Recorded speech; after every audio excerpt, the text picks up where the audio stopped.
2 दिन पहले 21 दिसंबर को पद्मश्री से नवाजे गए रेसलर बजरंग पूनिया ने अपना अवार्ड वापस कर दिया।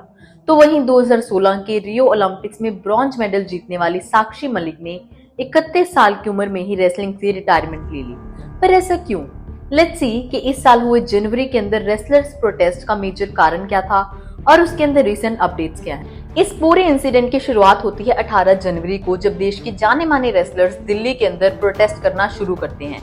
इनका कहना था कि रेसलिंग फेडरेशन ऑफ इंडिया की चीफ ब्रिजभूषण शरण सिंह ने कुछ फीमेल रेसलर्स को सेक्सुअली असॉल्ट किया है, जिनमें से एक माइनर भी है।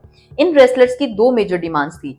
पहली कि ब्रिजभूषण को चीफ की पोस्ट से हटाया जाए और उनके खिलाफ एक लीगल एक्शन लिया जाए।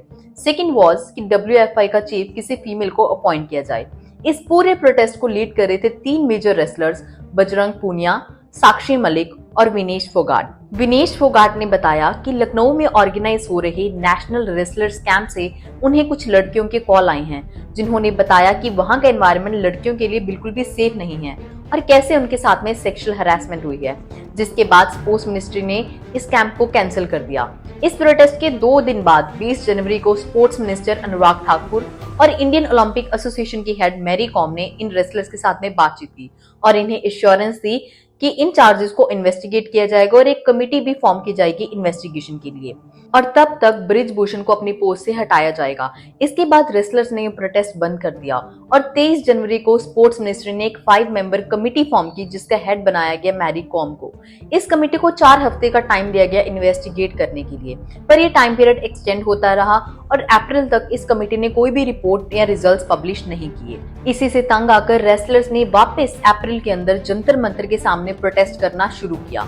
फिर उन्होंने सुप्रीम कोर्ट को भी अप्रोच किया। सुप्रीम कोर्ट ने ये डायरेक्शंस दी कि इन एलिगेशंस को सीरियसली लिया जाए, जिसके बाद 28 अप्रैल को दिल्ली पुलिस ने ब्रिजभूषण के खिलाफ 2 FIRs रजिस्टर की, पहली अंडर द पॉक्सो एक्ट और दूसरी on the grounds of sexual harassment with the females. जिसके बाद जून के अंदर स्पोर्ट्स मिनिस्टर अनुराग ठाकुर के एश्योरेंस पर रेसलर्स ने वापस से अपना प्रोटेस्ट बंद कर दिया और WFI के चीफ की इलेक्शन डेट अनाउंस की गई एज 6 जुलाई। ये टाइम पीरियड एक्सटेंड होता रहा और फाइनली ये इलेक्शंस हुए 21 दिसंबर को और WFI के नए चीफ बने संजय सिंह, जो कि बिजनेस पार्टनर हैं और एक बहुत क्लोज एसोसिएट हैं ब्रिजभूषण शरण सिंह के। और इसी से दुखी होकर रेसलर्स ने यह स्टेप लिया, जहां पे बजरंग पूनिया ने अपना अवार्ड वापस कर दिया, तो वहीं साक्षी मलिक ने रेसलिंग से ही रिटायरमेंट ले ली। इन एलिगेशंस पर ब्रिजभूषण शरण सिंह का एक बहुत ऑब्वियस सा स्टेटमेंट था कि एलिगेशंस कंप्लीटली फॉल्स हैं और अगर इनमें से एक भी प्रूफ होता है तो वो खुद फांसी पर चढ़ने के लिए तैयार हैं। स्पोर्ट्स मिनिस्ट्री ने जो कमेटी फॉर्म की थी उसने रिपोर्ट तो इशू की, पर उस रिपोर्ट को पब्लिक नहीं किया गया और उसके अकॉर्डिंग कोई भी चार्जेस या एलिगेशंस प्रूव नहीं होते थे। नाउ लेट्स सी कि हु इज ब्रिजभूषण शरण सिंह। एक ऐसा आदमी जिसके लिए बोला जाता है कि इसे पार्टी की नहीं, पार्टी को इसकी जरूरत है। एक ऐसा आदमी जो आज तक कभी इलेक्शंस के अंदर हारा नहीं है। Brijbhushan Singh presently BJP MP हैं, जो कायसरगंज कॉन्स्टिट्यूएंसी यूपी से लोकसभा के अंदर इलेक्ट हुए। सबसे पहले ये 1991 के अंदर लोकसभा के मेंबर बने और 1991 से लेके 2023 तक बैक टू बैक ये 6 बार लोकसभा के मेंबर बने हैं। 2011 से लेके 2023 तक ये 3 बार WFI के चीफ इलेक्ट हुए हैं। लेकिन इनकी खुद की भी एक अच्छी खासी क्रिमिनल हिस्ट्री है। बाबरी मस्जिद डिमोलिशन इंसिडेंट के अंदर ये प्राइम सस्पेक्ट थे। 1993 के अंदर इन्हें ताड़ा के अंडर भी चार्ज किया गया। इनके ऊपर चार्जेस थे कि इन्होंने JJ हॉस्पिटल शूट आउट के अंदर दाऊद इब्राहिम की मदद की है। जब ये जेल में थे तब बीजेपी ने इनकी वाइफ केतकी देवी को टिकट दी और वो भी इलेक्शंस जीत गई। 1999 के अंदर ये जेल से रिलीज हुए। 1974 से लेके 2007 तक इनके खिलाफ टोटल 38 क्रिमिनल केसेस रजिस्टर हुए हैं, जिसमें मर्डर, अटेम्प्ट टू मर्डर और किडनैपिंग जैसे चार्जेस कॉमन हैं। 2021 के अंदर इनके एक वीडियो वायरल हुई, जिसमें ये एक यंग रेसलर को टूर्नामेंट के दौरान स्टेज पर थप्पड़ मारते हुए नजर आए। मेरे जीवन में मेरे हाथ से एक हत्या हुई है। लोग जो कुछ भी कहें, मैंने एक हत्या की है। रविंदर को जिस आदमी ने मारा है, मैंने हाथ छोड़ा करके और उसको तुरंत राइफल से उसके पीठ पर। 2022 में लल्लन टॉप को दिए एक इंटरव्यू के अंदर इन्होंने खुद एक्सेप्ट किया कि इनके हाथों से एक मर्डर हुआ है।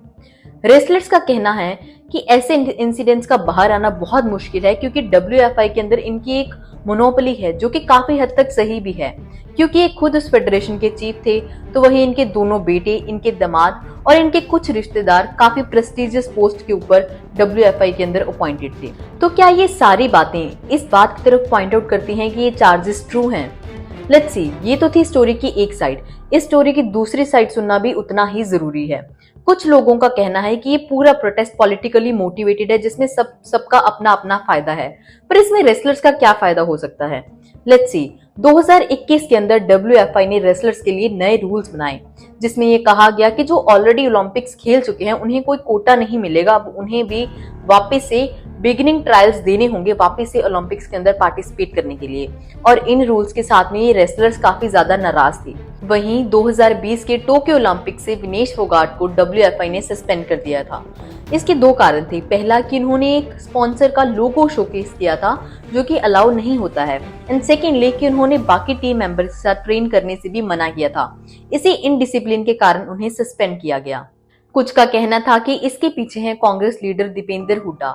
2012 में जब WFI के चीफ के इलेक्शन हो रहे थे तो ब्रिजभूषण के ऑपोजिट थे दीपेंद्र हुड्डा। वो इलेक्ट तो नहीं हुए, पर वो हरियाणा रेसलिंग एसोसिएशन के हेड बने। लेकिन 2022 के अंदर WFI ने 3 स्टेट एसोसिएशंस को डिसॉल्व कर दिया, जिसमें हरियाणा एसोसिएशन भी थी। जिसके बाद उन्होंने दीपेंद्र हुड्डा को हटाकर किसी और को उस एसोसिएशन का हेड बनाया। इसी के चलते ब्रिजभूषण और दीपेंद्र हुड्डा के बीच में कुछ क्लैशेस हुए। इस पर ब्रिजभूषण का कहना था कि पूरी कॉन्स्पिरेसी प्लान की है दीपेंद्र हुड्डा ने बजरंग पूनिया के साथ मिलकर, और इसका उनके पास ऑडियो एविडेंस भी है, जो टाइम आने पर वो दिल्ली पुलिस को सौंप देंगे। सेक्सुअल हैरेसमेंट जैसे चार्जेस बहुत सीरियस हैं और इसके ऊपर एक सीरियस इन्वेस्टिगेशन होनी चाहिए, वरना जितना हम हमारी लड़कियों को एनकरेज करते हैं स्पोर्ट्स के लिए, डिफरेंट स्कीम्स लॉन्च करते हैं, ऐसे इंसिडेंट्स उतना ही उन्हें डिस्करेज भी करते हैं और उन्हें अनसेफ फील करवाते हैं। What do you think about this? Do let me know in the comment section, and for more such informative videos, keep following.